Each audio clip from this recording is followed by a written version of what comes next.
Hello friends, in this video I'm going to really quickly go over the good spell effects in Season 4, starting with Junkyard. Toxic Monstrosity. Cast spell effect before the consume cast finishes. When you touch the green stuff, you will reflect a debuff to it. Just make sure you don't die to casts from other mobs or slime waves while you do this. Last boss, he targets people with Fulminating Zap randomly. You can reflect that back to the boss to do some big damage and avoid damage. It's great. Last boss again, Intermission, you can spell effect and ignore the beams and the bots completely so you don't get ported back while you have spell effect up. Streets first boss, you can spell effect the disarm, it's called Impound Contraband, just look out for the cast and reflect before it finishes. This way you don't get disarmed and you don't take damage. You don't reflect any damage back to the boss, but it's still definitely worth doing. Upper Karazhan, the abstract nullifier, it casts something called Force Blades, which you can reflect. It does a lot of damage as well. It will cast it shortly after its first nullification cast. So just as soon as the nullification is done, parry, taunt, spell effect, and it will deal a lot of damage back to the mob. It leaves a big dot on it. Chest event. Okay, now this is a tricky one, so let me break it down. The king has this ability called Royal Slash. And the Royal Slash comes in 3 parts. The first part is that the tiles around him become all icy. Then he will do this spin, like a whirlwind kind of animation. When the whirlwind animation is done, that's when his damage comes out. And that damage can be reflected. Now, the king also has this shield, which makes him take 90% less damage. But you can break that shield by killing one of his chest pieces, right? So the way that this works is that you want to trigger the Royal Slash sequence just before a knight dies. Or any chess piece dies, but in this case it's a knight. So let's play through this now. So the knight is really low, it's at 4% health. So now I think it's time to trigger the Royal Slash. So I walk into the king, he starts casting Royal Slash. Most importantly, at the same time, the knight also dies, which removes the shield of the king. But the king has already started his Royal Slash sequence before he got stunned. And now he casts Royal Slash, the whirlwind animation that I talked about. When that's done, that's when the damage comes through. You need to have spell effect up at this point, otherwise you will die. So I reflected back 1.05 million damage to him. There's one more level to this actually. I've been told that you can stand on the line between 2 tiles and you will spell effect 2 instances of King Slash if you position yourself correctly.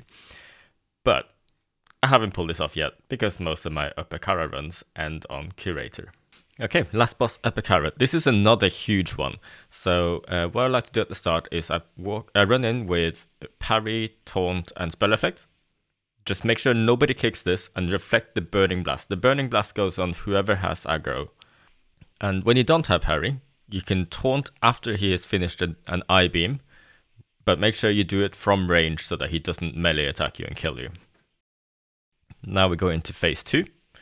Again, I'm doing a parry into taunt, and then I reflect the Burning Blast, and then in P2 we can get another spell effect. I run out after disintegrates, and then a taunt and spell effect again. And then in the last phase, after you interrupt the boss, you can do another spell effect and taunt. And if you do correctly, you should be able to get 5 spell effects. And as you can see, it does a lot of damage.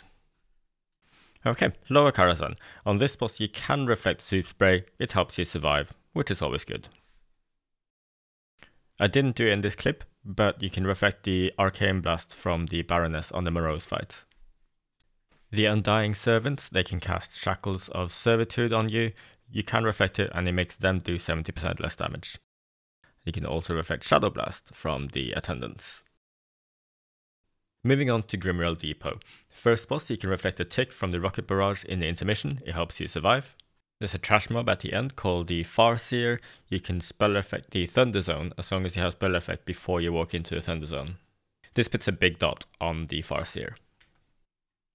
You can spell effect the lightning on the last boss by walking into it like this, or you can even pre-spell effect and it will reflect the debuff onto the boss, just the same as the first reflect I showed. Mechagon Workshop, you can reflect the Giga Wallop from the Tinkerers. I interrupted it in that example, but it can be reflected for some decent damage. You can also reflect the Arcing Zap from these bots, and that deals quite a lot of damage actually. You can also reflect a tick of the Blossom Blast on the third boss, it helps you survive. And last but definitely not least, this is Iron Docks, and there's just the one mob that you can reflect here, and it's the Flamespitter. The Lava Barrage can be reflected, that's the fire on the floor, but the best one is actually the frontal, which is the Lava Blast. You stand in front of it and you reflect, and it just does insane damage on the Flamespitter until it dies. Big Dreadlord that is included in every dungeon. You can actually reflect Shadow Claws. It's an on-hit ability.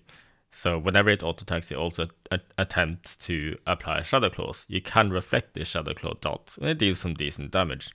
I typically don't do it, because it would cost me a die by the sword. You can actually reflect the Hypnosis Bat's Hypnosis, and it gives you a big shield, and you don't get MC'd. I actually haven't used this much, because most of the time it's easier to just make sure he gets stunned every time, or CC'd every time so he doesn't finish the Hypnosis cast.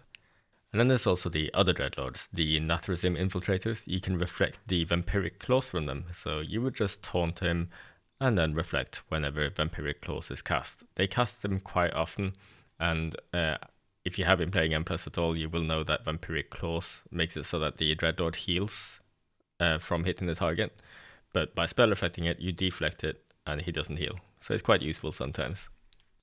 Okay, so that's going to be it for this video. I think I covered all the major spell effects, and if I missed any, just let me know in the comments. I spent a lot of time making this video, so if you liked it, you know what to do.